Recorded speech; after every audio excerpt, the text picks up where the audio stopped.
주님과 결혼했나요? 이것은 내 자식, 우리 각자에게 물어보는 그러한 질문입니다. 우리들 각자 질문을 해보시기 바랍니다. 여기에 물음표가 사실은 들어가는데 본문 중에는 물음표가 들어가지만은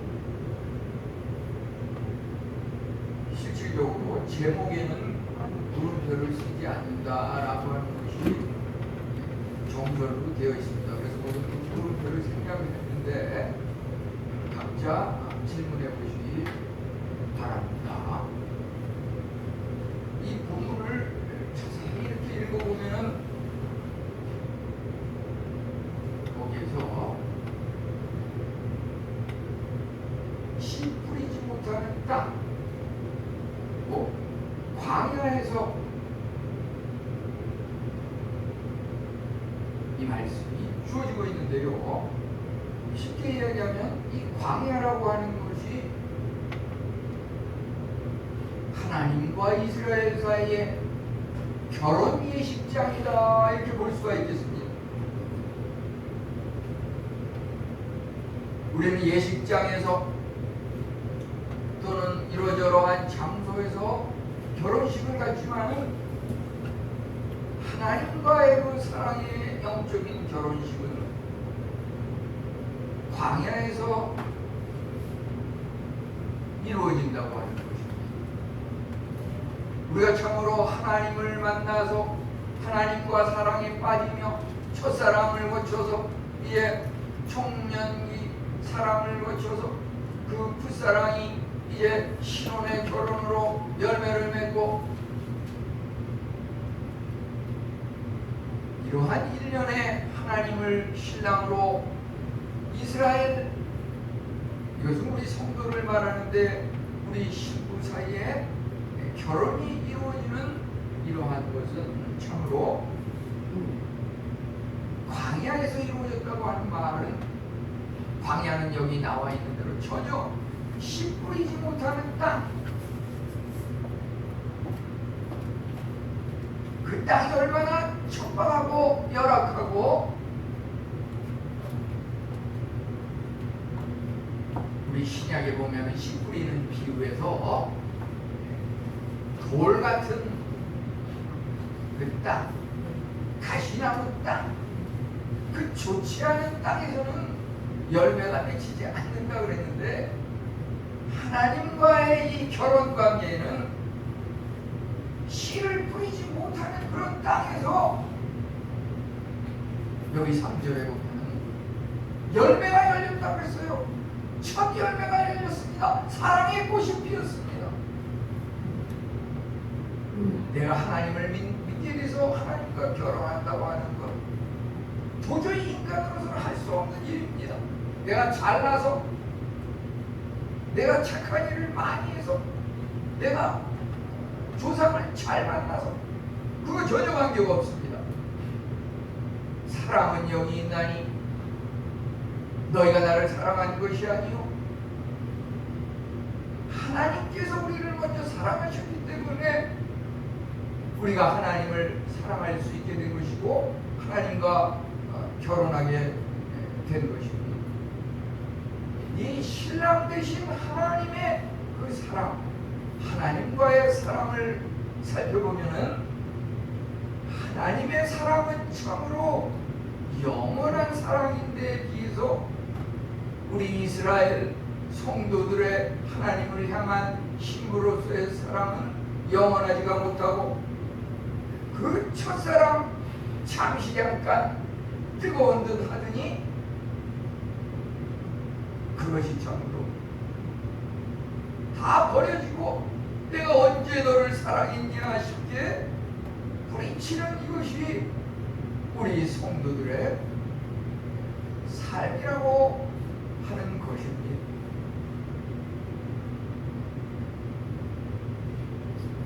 참으로 우리는 그 첫사랑, 그러지만 하나님께서는 우리들에 대해서 여기 보면은 무엇을 기억하고 계시냐 하면은 청년 때의 너의 인애와 신혼 때의 너의 사랑을 기억하노라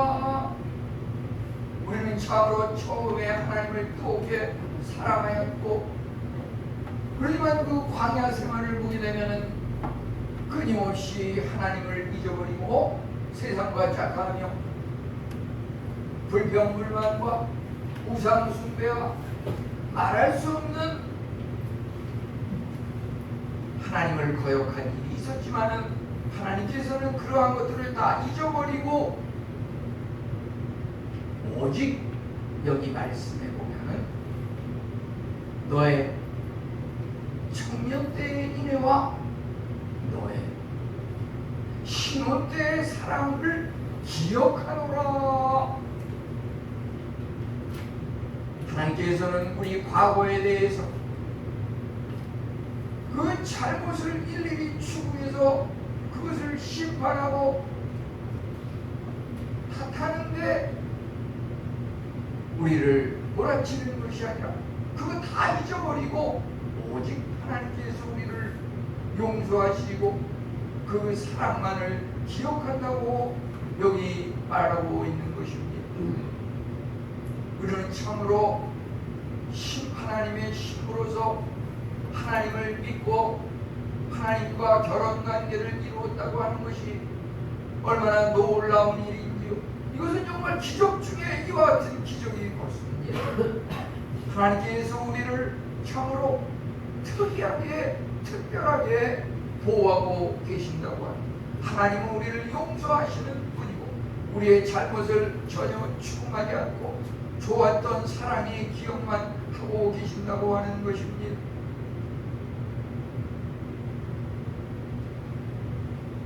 하나님과의 결혼 생활은 하나님이 우리 신부인 성도를 끊임없이 용서하시고 사랑으로 품어준다고 하는 것입니다. 우리가 이것을 하나님으로부터 용서를 체험한 사람은 이제 그 삶 속에서 이웃과의 관계 속에서 끊임없이 용서합니다. 가족 식구 간에 끊임없이 용서합니다. 그것이 바로 용서하시는 하나님입니다. 이제 그 개괄적인 것을 살펴봤는데요. 우선 하나씩 좀 더 우리가 이해할 수 있도록 살펴보면요. 우선 하나님과의 그 결혼식이 광야에서 이루어졌다고 하는 것은 무슨 의미인지요? 이 광야라고 하는 말이 히브리어에 보게 되면 밑바르 이렇게 되어 있는데요. 그 밑바르라고 하는 그 말 속에는 광야, 사막 이런 뜻 외에 입이라고 하는 의미가 또 있습니다. 입이라고 하는 것은 말이 튀어나오는 그 말의 근원이 되는 장소가 바로 입인데, 그것은 무슨 말이냐면은 광야에서 말이 튀어나온다, 광야에서 말씀이 있다, 이런 말입니다. 이제 그 말씀이라고 하는 말을 다시 보게 되면은 이것은 다바르, 광야와 말씀, 밑바르, 다바르, 전부 바르라고 하는 그런 그 발음상에도 그 뜻상에도 서로 연관성을 끊을 수가 없습니다. 이것은 이사야서에서 일찍이 40장 3절에 이사야 선지자가 광야에서 외치는 자의 소리가 있었다고 했는데, 이것을 구약시대 마지막 선지자인 세례 요한도 요한복음 1장 23절에서 광야에서 외치는 자의 소리가 있다고 하였습니다. 어떻게 해서 우리는 광야에서 하나님의 말씀을 들을 수가 있겠습니까? 어떻게 해서 씨 뿌리지 못하는 그 땅, 거기에 무슨 말씀이 있고 무슨 하나님과의 만남이 있단 말입니까? 씨 뿌리지 못하는 땅이라고 하는 것은 상식적으로 도저히 열매가 맺혀질 수 없는 땅입니다. 우리가 씨 씨를 뿌려야 사과나무 씨를 뿌려야 사과나무가 열리듯이 그것은 세상적인 인간적인 사고방식이고요. 신앙의 세계는 결코 그러한 것이 아닙니다.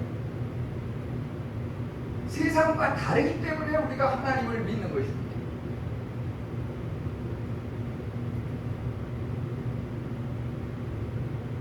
창세기 1장 1절부터 그 창세기 1장 1절이 바로 성경 전체 계시록까지 다 요약한 그 첫 글자인데 하나님이 태초에 하나님이 천지를 창조하시니라. 그 창조는 인간이 할 수 없는 무에서 유를 창조하는 그것이 바로 하나님의 창조인 것입니다. 무에서 유를 창조하는 것. 씨 뿌리지 씨를 뿌리지 않았는데도 씨가 열리는 것. 그것이 하나님의 창조의 세계입니다. 우리 믿는 사람의 삶에 그 현장에서 나타나는 현상이 바로 그러한 것들입니다. 예수님도 그렇습니다. 처녀가 잉태하여 아들을 낳아 임마누엘이라 하리라.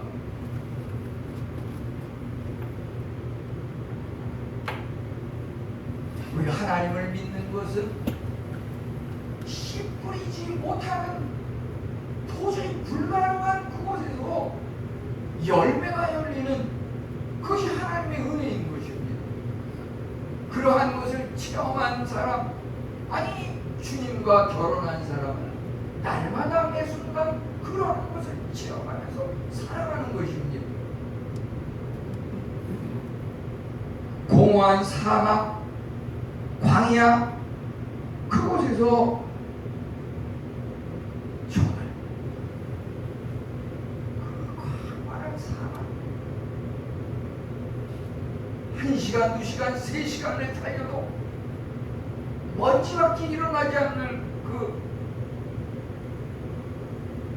이집트 애굽의 그 사막,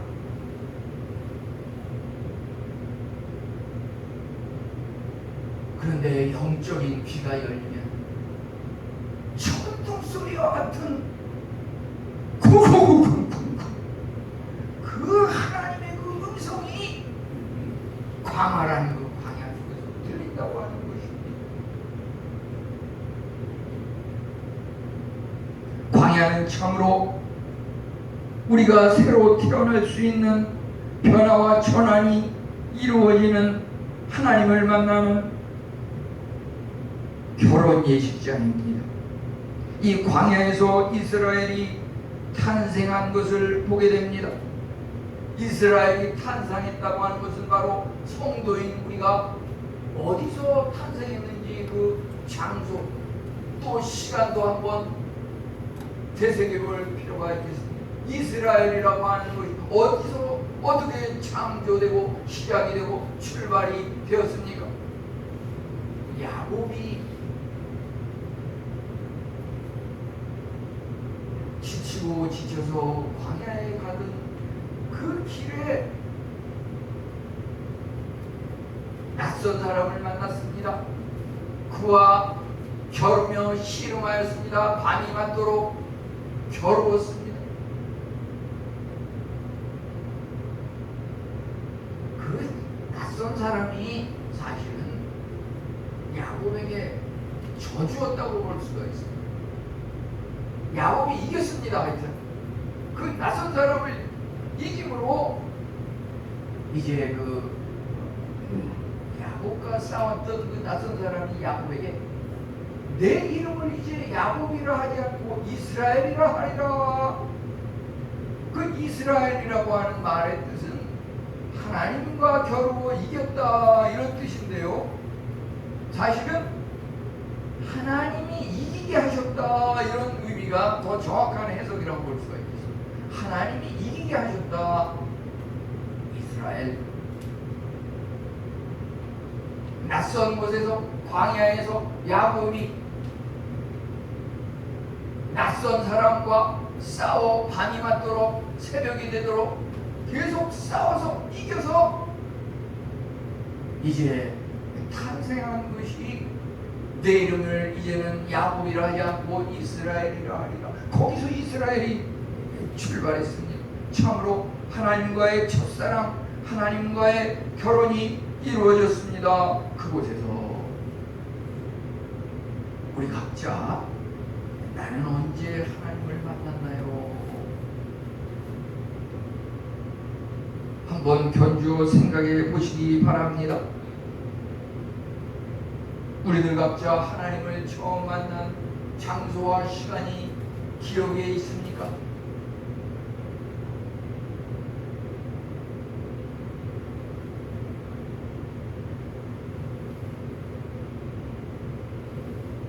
저도 청년 시절에 그 밤중에 기도하면서 하나님을 만난 그 경험, 그 순간, 그 장소가 기억에 남아있습니다. 주님 사랑합니다. 당신을 하나님 앞에 고백하는 그 청년 시절의 그 순간에 그런 기억이 있기 때문에 주님과 내가 결혼하고 하나님을 신랑으로 나는 신부로서 하나님과의 아름다운 결혼의 이 관계가 유지되는 이것이 정말 하루하루 너무나 감사하고 하나님 은혜에 감사한 마음으로 이렇게 살아가고 있는 것입니다. 이제 하나님이 우리를 어떻게 사랑하셨는지, 그 신랑의 사랑은 무엇이었고 신부의 사랑은 어떠했는지 다시 한번 살펴보면 하나님은 변함없는 사랑으로 우리에게 다가오셨습니다. 그에 비해서 우리는 어떠하였습니까? 이스라엘의 그 광야의 생활은 사실상 실패투성이고 범죄의 연속이었습니다. 목이 말라 꿀이 나오지 않아서 모세의 지도자와 하나님을 원망하였고, 배가 고프면 먹고 싶다고 투정대면서 하나님께 불평하였고, 또 지도자가 눈에 보이지 않고 산에서 내려오지 않자 자기들이 임의대로 우상을 만들어서 섬겼던 그러한 이스라엘입니다. 신혼 시절부터 참으로 이스라엘은 온갖 문제만 일으키고 바람까지 피우고, 그것이 하나님의 신부인 이스라엘의 모습이었습니다. 이스라엘은 참으로 셀 수 없이 많은 실수와 죄를 범했습니다. 그럼에도 불구하고 하나님께서는 그러한 것을 다 잊어버리고 오직 좋은 것만 기억하고 계시다고 여기 2절에 말씀하고 계십니다. 너의 청년 때의 인애와 너의 신혼 때의 사랑을 기억하노라. 하나님은 참으로 우리에게 하나밖에 없는 아들을 내어주시고 우리를 매 순간 인도하시고 기도에 응답하시고 살아계신 그 하나님의 은혜야말로 우리의 고비와 어려움을 무사히 통과할 수 있도록 지금까지 인도하신 그 하나님의 은혜가 얼마나 크고 놀라운지 알 수가 없습니다. 그러나 우리는 어떠합니까? 하나님과의 그 첫사랑, 광야에서 맺었던 그 첫사랑, 그것을 내팽개치고 버린 우리들은 아닙니까?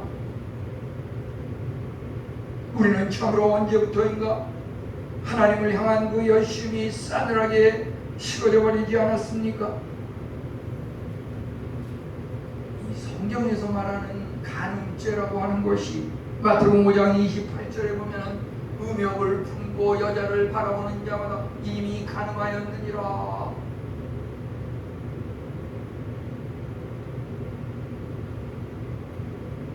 성경에 나오는 이 원리를 지키는 사람은 성경적으로 신학적으로는 이미 간음죄를 범했다고 볼 수 있지만은 내가 간음죄를 이미 범했다고 깨닫는 사람은 세상적인 간음죄는 범할래야 범할 수가 없습니다. 왜냐하면 이미 마음에 품는 것 자체가 간음죄를 범했다는 그런 죄의식이기 때문에 육체적인 죄까지는 진행이 될 수가 없는 것입니다. 그것이 하나님과 진정 결혼을 한 신부로서의 그 삶이라고 볼 수가 있겠습니다. 첫사랑을 버린 이스라엘에 대하여 또 우리 성도들에 대하여 하나님께서 말씀하시는 것은 요한계시록 2장의 3, 4절에 나오는 에베소 교회를 향한 말씀입니다. 네가 처음에는 열심히 더니 지금은 처음 사랑을 버렸구나. 이렇게 말하고 있는 것은 처음 사랑, 첫사랑을 회복하라는 말입니다.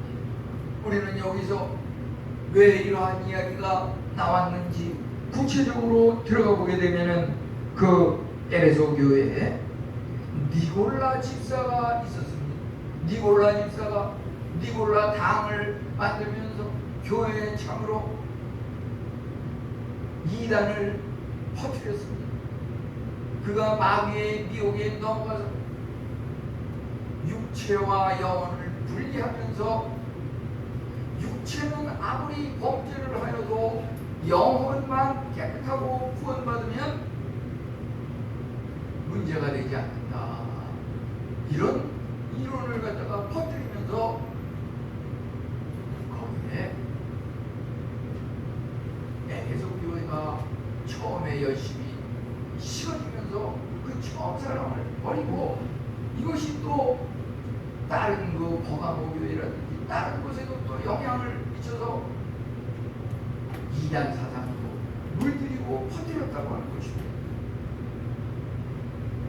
믿음이 변질된 그 에베소 교회에 대하여 주님께서는 처음 사랑을 회복하라 이렇게 말하고 있습니다. 청년 때 그 사랑, 신혼 때 그 사랑을 회복하라는 말입니다. 참으로 청년의 때에는 그 사랑이 어떠하였습니까? 그리스도가 가장 소중하였고 청년 때 참으로 뜨거운 불꽃 같은 사랑을 하지 않았습니까? 청년은 시기적으로 가장 순수하고 열정적인 그러한 시기입니다. 그 사랑은 청년이 때의 그 사랑, 신혼 때의 그 사랑은 누구나 다 뜨거운 사랑, 불꽃 같은 사랑입니다. 그럼에도 불구하고 시간이 가면서 그것이 변질이 되었기 때문에 하나님께서는 처음 사랑을 회복하라고 말하고 있었던 것입니다. 청년이 때의 그 사랑은 내가 하나님을 먼저 사랑한 것이 아니라 하나님께서 우리를 선택하시고 우리에게 은혜를 주셔서 믿음을 갖게 하시고 하나님을 믿고 사랑하도록 하셨던 것입니다. 신혼 때의 사랑은 참으로 이제 이것이 하나님과 이스라엘 사이에 맺어졌던 시내산 계약을 말하고 있는 것입니다. 시내산에서 모세를 통하여 이스라엘 백성에게 율법 계명을 주셨습니다. 이 계명을 주신 이유는 복을 주시기 위해서, 은혜를 내리기 위해서 계명을 주셨습니다. 이 계명을 지킴으로 복을 받도록 하기 위해서 그것을 주신 것입니다. 하나님께서 이 계명을 지키면 끝까지 너를 보호하고 지키고 복을 주겠다고 이렇게 약속하신 그 언약의 선물이 바로 시내산 계약의 그 언약의 선물인 것입니다. 이제 이스라엘 백성은 시내산 계약에서 하나님으로부터 율법을 받으면서 내가 이 계명을 끝까지 지키겠습니다 이렇게 서약을 하였습니다. 그 서약이 참으로 어떠하였습니까? 누가복음 22장 33절에 보면 내가 주와 함께 옥에도 감옥에도 죽을 때에도 같이 가기로 각오합니다 이렇게 고백하고 있습니다. 정말 우리가 첫사랑은 바로 뜨거운 사랑, 죽음을 가까운 사랑, 검은 머리가 시계 파뿌리가 되도록 사랑한다고 그렇게 사랑하는 것이 결혼식장에 신랑 신부 간의 서약이 아닙니까?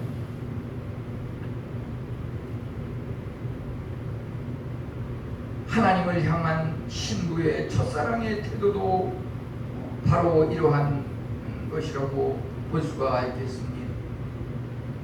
우리 신부 이스라엘은 어떠합니까?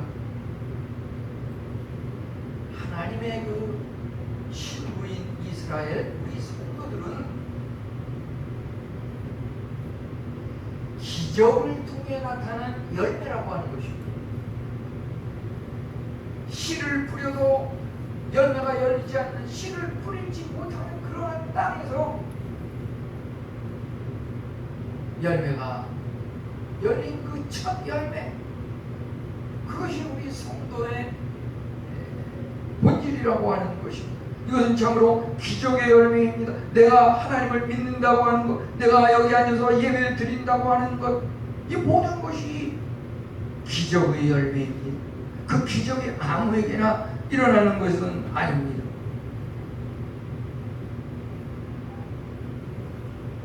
오늘과 같은 이 진리의 말씀, 모든 교육자님들이 강단에서 외치는 그 말씀 다 마찬가지입니다. 하나님께서 우리 성도를 사랑하신다는 그 말입니다. 하나님의 말씀이 우리에게 어떻게, 오늘 특별히 이 말씀을 어떻게 선포하고 계십니까? 2장 2절에 보면은 예루살렘의 귀에 외칠지어다. 이 하나님의 음성이, 하나님의 말씀이 귀에다 대고 그 선지자를 통해서 하나님께서 각 심령의 귀에다가 대고서 나는 너를 사랑한다.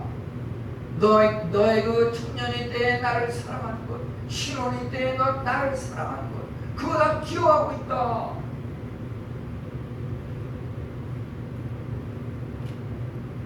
하나님의 말씀은 참으로 우리 귀를 향해서 그냥 이야기하는 것이 아니라 여기 보면은 귀에 외칠지니라. 외친다고 하는 것은 뭡니까? 정말 귀가 딱 귀에다 대고 하면 그냥 살살살살 얘기해도 알아들을 텐데, 귀에다 대고 외칠지니라. 정말 우리가 말이죠, 그 소리가 너무 커가지고 아주 짜증이 날 정도로 좀 작게 얘기할 수 없어요. 작게 얘기해도 알아들을 텐데. 그런데 이 하나님의 말씀이라고 하는 것은 영적인 귀가 열린 사람은 아무리 작게 얘기해도, 광야에서 아무 소리가 안 들려도 그 하나님의 말씀이 천둥 소리같이 크게 들립니다. 그런데 영적인 귀가 열리지 않은 사람은 아무리 크게 귀에다 대고 크게 외쳐도 그게 무슨 말인지 전혀 모릅니다. 아무 감각도 없습니다.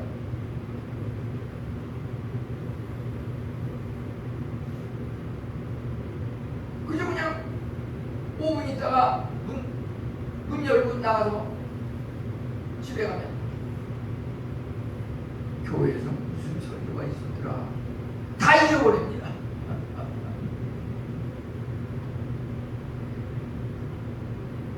제가 이렇게 우연치 않게 어제 이렇게 아침에 신문을 봤어요. 중앙일보 신문을 이렇게 봤는데, 거기에 보니까 그 8월 13일자 중앙일보에 보니까 그 기자가 뮤지컬 첫사랑이라고 하는 제목의 그 뮤지컬을 이렇게 이야기하는 그 기사를 제가 이렇게 읽었습니다. 뮤지컬 첫사랑은 이제 9월 2일부터 4일 사이에 3일간 서울 그 마포에 있는 그 아트센터에서 공연이 있을 예정입니다. 저도 기회가 되면 한번 가서 직접 보고 싶더라고요. 그 기자가 9월 2일부터 4일 사이에 마포에서 그 아트센터에서 열리는 첫사랑이라고 하는 그것을 이렇게 소개하는 기사를 봤습니다. 그 기자는 한 번은 연극 공연장에서 우연히 그 뇌종양에 걸려서 귀가 잘 들리지 않는 그 동창생이 자기가 그 보러 간 그 연극 공연장에 같이 와서 앉아있는 것을 보고서 깜짝 놀랐습니다. 아니 저 애는 내가 알기로 뇌종양에 걸려서 잘 들리지도 않는 걸로 알고 있는데 그 공연장에 와서 이렇게 앉아있는 것을 보고서 기자가 다가가서 그 동창 친구한테 아니 너 잘 들리지도 않고 그런데 여기 왜 왔냐? 그러니까 그 뇌종양에 걸린 그 동창 친구가 내가 이 뇌종양이 걸리기 전에는 잘 듣기는 했지만 지금 뇌종양이 걸려가지고서 듣지 못하게 되니까 그때 듣지 못했던 그런 소리를 듣게 된다고 이렇게 얘기하는 것이었습니다. 그것은 무슨 말이었냐면 그는 참으로 정상적으로 들릴 때보다 더 많은 걸 느낄 수 있었던 것은 그 연극장 공간의 그 빛과 진동, 배우의 동작과 그 땀방울을 흘리면서 최선을 다해 공연하는 그 연주의 그 표정, 그러한 것을 보면서 첫사랑이 뭔지 그 배우와 공감을 하면서 그것을 볼 때 참 크고 놀라운 기쁨과 희열이 있었다고 이렇게 이야기하는 것을 들으면서 그 기자가 한방 크게 얻어맞은 듯이 이렇게 공감을 느꼈다고 하는 그 글을 어제 아침 그 중앙일보에 실린 것을 보고서 저도 참 그런 것이 참 공감이 갔습니다. 하나님과 결혼한 사람은 하나님의 말씀을 읽을 때, 하나님의 말씀을 들을 때 그냥 육체적으로 겉으로 나타나는 소리만 가지고 이것이 크니 작으니 알아듣겠느니 못 알아듣겠느니 그게 아닙니다. 그 사람과의 그 공감, 하나님과의 공감, 그 말씀 속에서 살아계신 하나님을 만나는 그 은혜가 있어야 하는 것입니다. 그것이 바로 하나님과 결혼한 사람의 그 영적인 뚫린 귀인 것입니다. 그런 자에게 하나님께서 특별한 기적의 열매가 열릴 뿐만 아니라 특별한 보호를 받게 하십니다. 그런 사람은 참으로 세상의 그 어떠한 칼도 총도 세상의 그 어떤 큰 권세도 하나님과의 사랑을 분리시키고 떨어뜨릴 수 없습니다. 그 누가 하나님과의 그 사랑을 방해하고 대적할 수 있겠습니까? 하나님과 결혼한 그 신부, 그를 갖다가 방해하는 자, 대적하는 자들에 대해서 하나님께서 여기 뭐라고 말씀하셨습니까? 3절에 보니까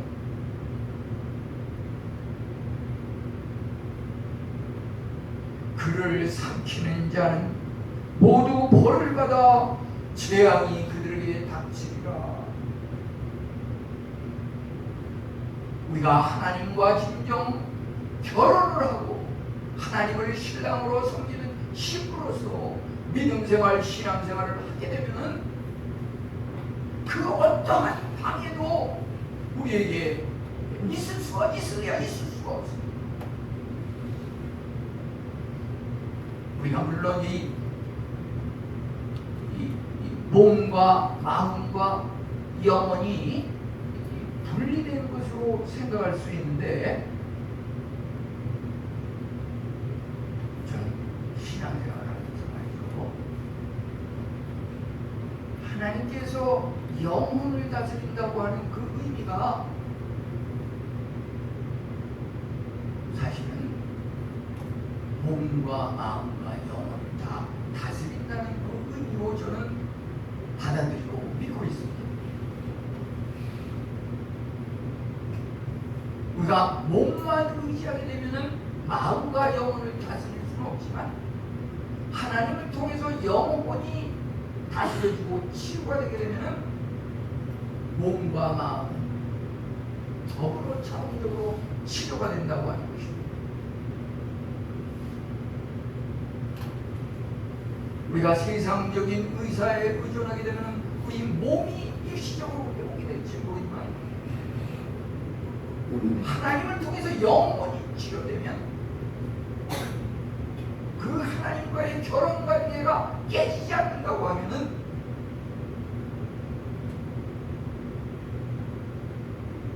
주님 오시는 그날까지 우리는 하나님과의 그 화평을 누릴 수 있는데, 그것이 바로 하나님의 특별한 보호가 있을 것이라고 하는 것입니다. 우리는 성경에서 고스비 사건이라고 하는 것을 교훈으로 얻게 됩니다. 고스비 사건은 무엇입니까? 민수기 25장에 보면 이스라엘 남자가 미디안 여인과 간통을 하면서 이제 그들을 향하여서 그 남자와 여인의 배를 꿰뚫어서 두 사람을 죽였다고 했습니다. 도로 일로 인해서 연병이 일어나는 날에 그들이 죽음을 당하였습니다. 죽음을 당한 미디안 여인은 고스비고, 이스라엘 이 사람의 이름은 시므리였습니다. 거룩한 백성이 이방 여인과 음행을 하며 우상을 섬기게 되면 하나님을 멀리하게 되어 하나님의 심판을 받는다고 하는 것입니다. 하나님은 참으로 용서하시는 하나님입니다. 이사야 43장 25절에 내 허물을 토말하는 자니 내 죄를 기억하지 아니하리라. 하나님께서 여기 2절에 거듭 말하고 있는 것은 청년이 있대, 신혼이 있대, 그 뜨거운 사랑, 하나님께서는 그것만 기억하고 계십니다. 우리가 참으로 인간의 몸을 입고 연약하여서 육신이 약해서 많은 죄를 범하고 때로는 순간적인 잘못에 빠질 수 있지만, 하나님께서는 그런 걸 다 잊어버리고 그 첫사랑, 청년이 때, 신혼이 때 그 사랑만 기억한다고 하는 거예요. 우리 인간적으로 생각하면 말이죠, 첫사랑, 신혼이 때 그 사랑, 내가 언제 그랬냐 싶기에 그 잘못된 부분, 하나님보다 세상 우상을 숭배한 그것이 문제가 돼가지고 그 죄악을 물고 늘어지면서 용서하지 못하고 갈라지고 분리되고, 세상은 그럴지라도 하나님을 믿는 신앙, 하나님과 결혼한 신부로서의 그 삶은 내 자신이 죽었던 영혼이 예수 그리스도의 십자가 보혈로 살았기 때문에 내가 하나님으로부터 용서받은 확신이 있게 되면은 내가 정말 용서받았냐 안 받았냐의 그 증거는 뭐로 나타나냐 하면은 세상 그 어떤 사람의 죄도 용서한다고 하는 것, 그것이 신앙입니다. 우리는 결코 도장을 찍을 수 없습니다. 달라질 수 없습니다.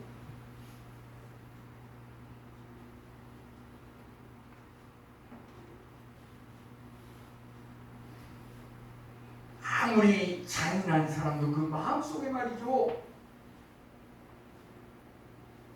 그 신혼 때의 첫사랑, 청년의 하나님 때의 그 순수한 불타는 사랑, 그것은 잊혀지지 않습니다. 기억에 남습니다. 없어지지 않습니다.